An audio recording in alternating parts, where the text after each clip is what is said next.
बिहार की राजधानी पटना से इस वक्त की ये बड़ी खबर निकल करके सामने आ रही है, जहां पर एक बार फिर से कुख्यात अपराधी का एनकाउंटर हुआ है। पुलिस और अपराधी के बीच में मुठभेड़ हुआ है और अपराधी को पुलिस ने मार गिराया है। ये बड़ी खबर आपको राजधानी पटना से हम बता रहे हैं, जहां पर पुलिस और अपराधियों के बीच में मुठभेड़ हुआ है। जम करके दौड़ाया गया अपराधियों को। किस तरीके से पुलिस के हाथों लगे अपराधी, जो कि एक लंबे समय से फरार थे, उसके बाद पुलिस जो है अपराधी को मौके पर ही मार गिराती है।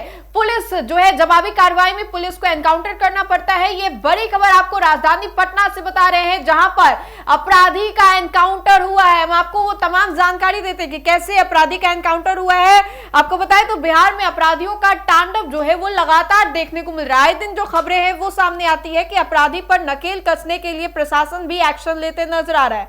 बिहार में आए दिन हाफ एनकाउंटर भी देखे जा रहे हैं। इसी क्रम में रविवार की रात पटना सिटी में पुलिस और अपराधी के बीच में मुठभेड़ की घटना हुई है, जिसमें कुख्यात अपराधी विजय सहनी को 2 गोलियां जो है वो लगी है। रामकृष्णा नगर थाना अंतर्गत आसूचक में पुलिस मुठभेड़ में कुख्यात अपराधी विजय सहनी घायल हो गए हैं। 20 से ज्यादा मामलों में आरोपी विजय सहनी 2 बड़ी घटना को अंजाम देने की तैयारी में था। गुप्त सूचना के आधार पर पुलिस ने विजय सहनी पर दबिश बनाने की कवायद शुरू की।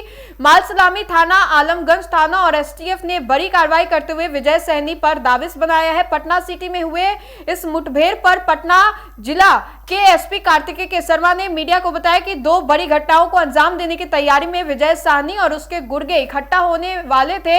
इसकी जानकारी जैसे पुलिस को मिली, उसके बाद 2 थानों की पुलिस और एसटीएफ विजय सहनी को पकड़ने के लिए पहुंचे। इस दौरान सफल कार्रवाई की गई। विजय सहनी से उसके ठिकाने और हथियार के बारे में पूछा गया तो उसने सब कुछ कबूला और जहां हथियार रखा था वहां पुलिस को ले भी गया। विजय सहनी ने एक बोरे में हथियार को रखा था। बोरे से हथियार निकालने के क्रम में उसने पुलिस के ऊपर फायरिंग कर दी।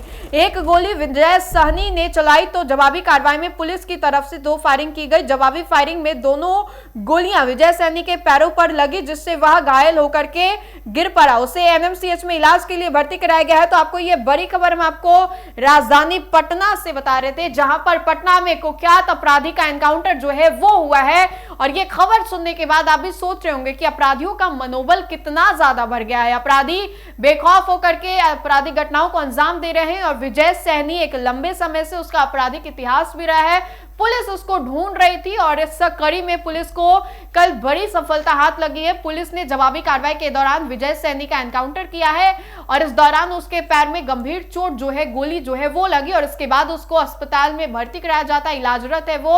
और ये हम आपको राजधानी पटना से बड़ी खबर जो है वो बता रहे थे।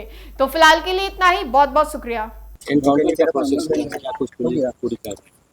विजय सहनी नाम के अपराधी हैं जो पूर्व में भी कई केसेस में वंचित रहे हैं और इन पे हत्या, डकैती और आर्म्स एक्ट के करीब 20 से ज़्यादा केस हैं और कई केस में ये अभी वांटेड चल रहे थे, जिसमें खास करके जो इसी साल जो होटल व्यवसायी संतोष की हत्या हुई थी, जिसमें इनके द्वारा उसके बाद में एक वीडियो भी वायरल हुआ था जिसमें हथियार लहरा रहे थे। इसके अलावा अन्य भी कई केसेस में ये वंचित रहे हैं। इनका मुख्य रूप से फिर पैसे पे लेकर हत्या करना और डकैती वगैरह का काम था। आज सूचना मिल रही थी कि कोई 2 बड़ी घटना करने जा रहे हैं ये। उसी क्रम में एक मालसलामी और आलमगंज की टीम बनाई गई और एसटीएफ की मदद से जहाँ पे ये अपना घटना का अंजाम देने की कोशिश कर रहे थे, तो वहाँ पे पुलिस के द्वारा रेड छापामारी की गई। तो ये आशोचक रामकृष्ण नगर थाना से इनको वहाँ पे पकड़ा गया। वहाँ से जब लाया गया, इनसे पूछताछ किया गया तो ये बताया कई हत्याकांड में ये सम्मिलित रहे हैं और इनके द्वारा बताया गया कि 2 बड़ी घटना करने जा रहे थे। इसके लिए ये हथियार यहाँ पे बोड़ा में छुपा के रखे हुए हैं और उसी को लाने के लिए जब यहाँ पे पुलिस आई, जब बोड़ा से ये हथियार निकाला जा रहा था तो उसी में ये पुलिस पे फायरिंग कर दी। फायरिंग करने के बाद पुलिस के द्वारा इनको रोकने की कोशिश की गई, जिसमें एक कंट्रोल रूप से फायरिंग करते हुए पुलिस के द्वारा इनको पैर में गोली लगी, 2 गोली लगी है इनको। तुरंत ही इनको इलाज के लिए अस्पताल ले जाया गया है, जहाँ पे इलाजरत है ये। इसमें अभी ये बताए हैं कि उस मामले में गोपाल खेमका वाले में इनका नहीं इन्वॉल्वमेंट रहा है, लेकिन उससे संबंधित जो पूर्व में रहा है उसमें भी इनके इन्वॉल्वमेंट की बात आई है।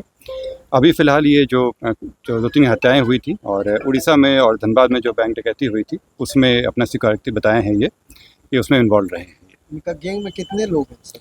इसमें मुख्य रूप से ये शूटिंग का काम करते थे, इनके साथ में और भी लोग रहे हैं, लेकिन फिलहाल अभी एक ही व्यक्ति पकड़ा है। इन पर कितने मामले हैं सर? जिसमें होता है कि 20 के ऊपर मामले हैं और इसमें से 3-4 में तो ये अभी हाल फिलहाल में वांछित भी चल रहे थे। सारे के सारे केस हत्या, डकैती और आर्म्स एक्ट के केस हैं।